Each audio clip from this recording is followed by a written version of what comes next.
Welcome to my channel. This is JC Rock and Metal Reviews.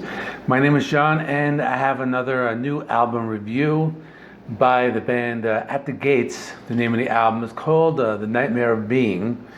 So before I begin, if you haven't subscribed and you're new to this channel, please subscribe. I do rock and metal reviews, rankings, and a lot more. So talking about At the Gates, and this is a very important band in the history of metal.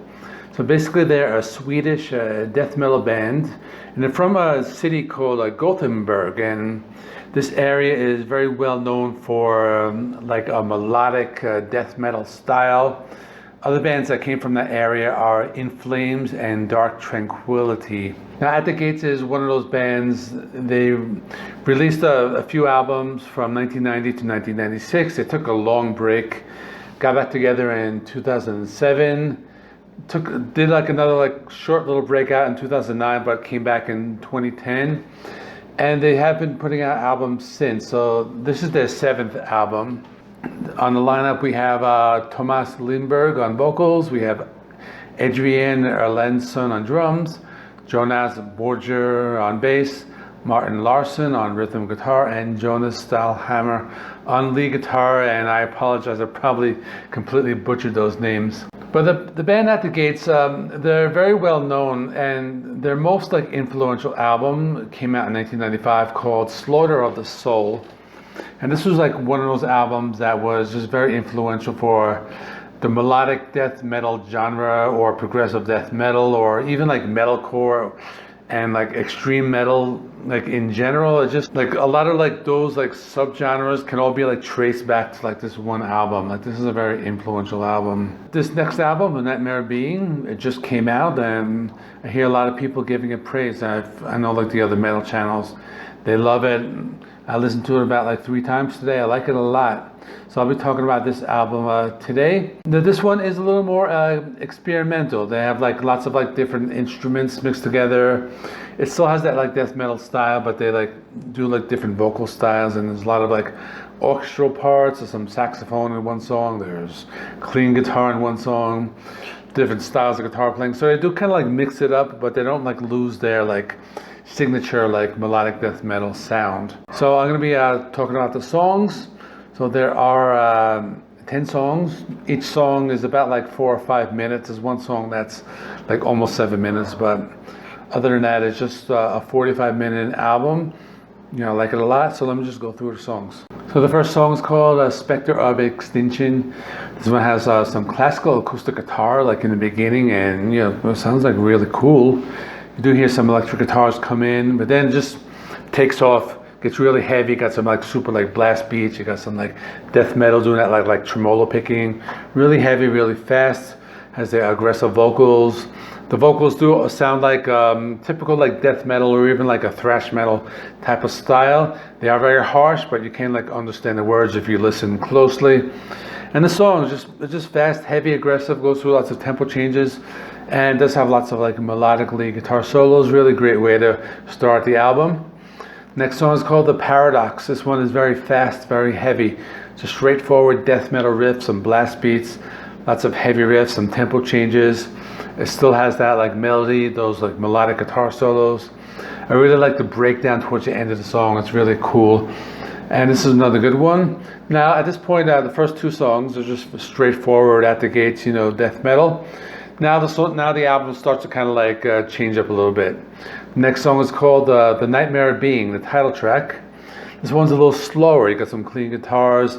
It's a deep vocal style. It sounds different, almost like a spoken with a very deep voice. I thought that's pretty cool.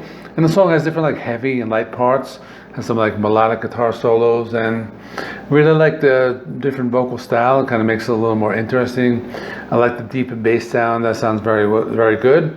This has some pretty cool isolated guitar parts, and I like that one a lot. So next is the Garden of Cyrus, and this is they changed it up a lot on this one. I mean, it has a clean guitar riff. Almost reminds me of a little mix of 90s alternative metal, or even progressive rock. It's a slower paced song, has some heavy riffs as well. Has a melodic clean guitar solo. And this song has a saxophone, and they just found a way to kind of work it in and just make it work, make it work along with all the death metal and the heavy guitars and drums. They just sounds really good. It has those like deep spoken word vocals and melodic electric guitar solos. So I like this one a lot. Next song is called Touched by the White Hands of Death. And again, completely different sounding song. It just has like these, like, it almost sounds like an orchestral like soundtrack. If you're watching like a fantasy oriented film, like the entire first minute, it just sounds like that type of like orchestral, of that type of like score for a film. Then it just goes into like this fast, like brutal, like death metal with the heavy guitars, the riffs, the blast beats. You hear some clean guitars in the background, kind of like adds a little texture, but really heavy song. Has some pretty cool isolated guitar parts towards the end. It almost goes into like thrash metal territory, but it's pretty cool. Next is the Fallinto Time. This is the longest song, almost like 7 minutes. Kind of slow intro, has some like atmospheric, like orchestral parts in the beginning. Some like chanting you hear, some stringed instruments. You know, it's similar to the song I just spoke about. It has that like a soundtrack feel to it. You know, it's almost like, this is like a different type of soundtrack. It's almost like right before like a big fight. That's kind of like the imagery that kind of came to my mind with a song. And what's cool about this album is like you listen, it does kind of like paint images in your mind, and that's kind of like what music is supposed to do a lot of times. But it is still a heavy song. It has the heavy riffs, the aggressive vocals. It is a little slower than the other ones, very atmospheric. Lots of like complex technical riffs, some time changes, some signature changes. Pretty cool breakdown with like an epic sound and like big drums. Then there's like a second breakdown with like a cool bass riff, an atmospheric keyboard, some melodic guitar, lead guitar playing. This is just like a big like epic song, like all in all.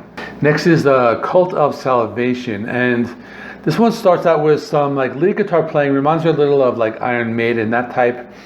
And you know, this is the type of band, like usually when I do my reviews, I'm always like dropping names of other bands, but I will do that. Like, I'm not going to do that. Probably like this is the only time I will like mention another band, because at the gates, they do have their own sound. Like they own like this sound. Like they don't sound like any other band. So like this is going to be one of those reviews where I don't like name drop other bands. But anyway, this is just another heavy song. Has some like atmospheric sounds. You do hear like hints of like black metal in some of the guitar parts. Got some blast beats. It has a really cool like haunting keyboard part towards the middle. That's really cool. Some cool like doomy riffs. Has that like lower spoken word vocal. You also hear the other types of vocals as well, but it is pretty interesting. Next is the Abstract Enthroned, and this is just straightforward, super heavy, super fast. There's kind of like another black metal influence. It's just, you know, lots of guitar riffs, a lot of fast playing. It does get melodic at times, some lead guitar playing. There's a breakdown, and it's pretty cool. It almost sounds like they're playing a cello, you know, that type of sound. I don't know if it's a bass guitar or a cello or one or the other, but it sounds like that. It does have that like orchestral movie soundtrack sound, but this is probably like the fastest and heaviest song on the album. Next is Cosmic Pessimism, and this is one I like a lot because it sounds like very different from the rest. It's almost like that riff is like 90s alternative rock, but it's still heavy. You have that like deep spoken word vocals, and like the voice, it's almost like it's like telling a story as if it's like a trailer for a horror movie. That's kind of like the imagery that came to my mind. Some pretty cool like jazzy guitar riffs. Has the aggressive vocals towards the middle of the song, some atmospheric orchestral parts towards the end. Probably one of my favorites. It is a different type of song. The last song, Eternal Winter of Reason, and just more straightforward, at the gates type of sound. Does have some heavy, cool guitar parts. Has some deep bass guitar riffs. This is a different cat. Her name is Coco. We adopted her as well. Let me get back into the review. And really heavy riffs, and it's just like sprinkled throughout the song. So a really cool keyboard outro and a lot of cool parts. So definitely like this one a lot. It's just straightforward at the gates. So in conclusion, I like this album a lot. There's like a lot going on. It's like, you know, you listen to it, every time you hear it, you just hear new stuff. It's not like one of those like formulaic bands. You just listen and they just mix all these different parts, as I was like talking about, and it's just very interesting. So I think my favorite songs are Garden of Cyrus, Touched by the White Hands of Death and Cosmic Pessimism. I'm going to give this album a 9 out of 10. I just think it's a very strong album. You know, I'm not like a mega like At the Gates fan. I know some of the other like metal channels are, you know, really love this band. I'm fairly new to it. I have heard Slaughter of the Soul many times, but I haven't heard any of their other albums. But I do want to kind of explore the other albums, just check them all out. I think I will be listening to this a lot in the future. So that's it. Let me know down below in the comment section, what do you think of this album? You know, is it their best or is it their like second best? So let me know in the comments. Please check out my in-video links. So coming up, I probably won't be doing any other metal albums this weekend. This is the only one I'm gonna do. I might do that new Dennis DeYoung album. You know, a lot of people were talking about it in the comments when I did my Styx review. So I did give it one listen today. I may do that one tomorrow. I might have another collaboration this weekend as well. So you can look forward to that. So thanks for watching. Check out the in-video links. I'll see you in the next one.